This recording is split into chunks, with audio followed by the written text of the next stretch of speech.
I'd like to tell you about an experience I had between Harrisburg, Pennsylvania and York, Pennsylvania. I was driving between those two cities.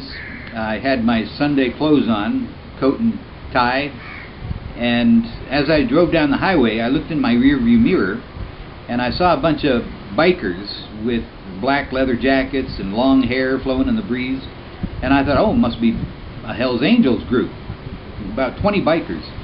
But as that group passed me, I noticed Vietnam vet.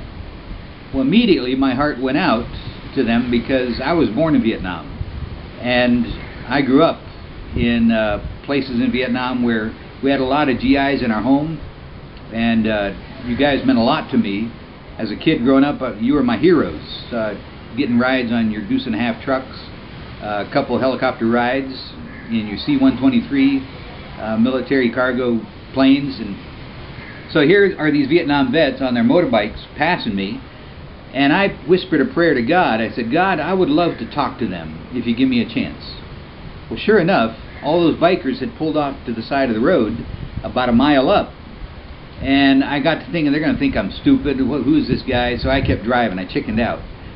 But I felt guilty, like here I prayed and God answered my prayer. So I turned the car around, came back, and I got out of my car, and I'm sure these Vietnam vets looking at me like, who is this guy with his coat and tie? And I approached them and I said, I don't know if this will mean anything to you guys, but I stopped to thank you on behalf of God. Now, I think I got their attention with that. Then I said, I was born and grew up in Vietnam, and I saw the sacrifices you guys made, and it probably didn't make sense at that time. But during the years of 65 to 75, it was during that time that God was able to strengthen the church and prepare them to withstand the persecution they were going to face.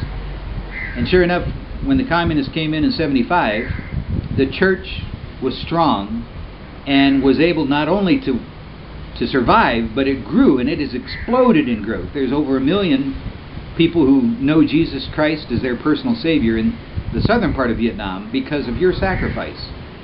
I said, and also during that time, the Bible was translated into about 15 dialects or tribal languages up in the Central Highlands, the Kaha, the Dry, the Radday, and so the Bible was translated into their language before Vietnam fell.